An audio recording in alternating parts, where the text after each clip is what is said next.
Yeah, I think 5-0 is definitely on the cards. I mean, first three test matches, England have trailed and they were always behind the match.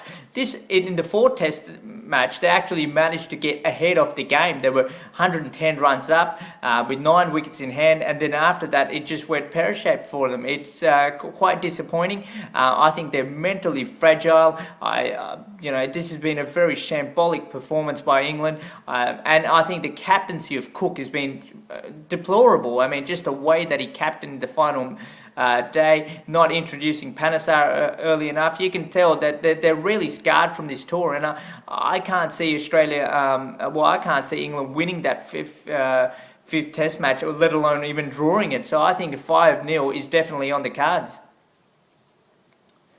I think England's just been so one-dimensional. I think even in their bowling, it seems like if the ball doesn't reverse swing, they don't have any other options, and I think it's the same with their batting. I think once you block off the main scoring areas for their batsmen, such as Cook through the nudges through the onside, and when he plays the late cut, even Peterson, if you block down his leg side, he doesn't have many. And Australian bowlers, you have to give full credit to them, have applied the plan superbly.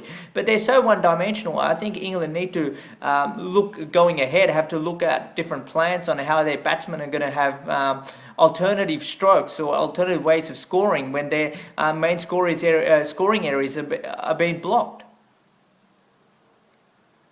Well, what can England do? Well, they have to, of course, is there any time for drastic changes? I don't think so. I think they'll persist with Carberry. I think Jimmy Anderson probably needs a little bit of rest. Perhaps there's a chance for, a Stephen Finn. If he's the long-term future for England, surely he needs to get a game. Look, the batsmen, when it's a tough series like that, sometimes grooming a young batsman is not a bad idea. Perhaps Gary Ballance needs to have a go, strengthen their batting. But look, I mean, 4-0 on, I think they'll persist with the same team, and going up, evaluate what they are going to do in the distant future. Yeah, Australia's been terrific. Their bowling lineup, I think, is the best in the world. I've seen a lot of the cricket between South Africa and India as well, but I think they're just so relentless. They're probing. Mitchell Johnson's got that X factor, and Michael Clarke's captaincy is just wonderful. It's so imaginative, and it brings everyone into the game.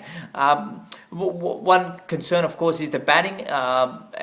But when they've been so far ahead of the game because of their bowlers, it hasn't really been tested, and I think Brad Haddin's been able to perform the rescue act.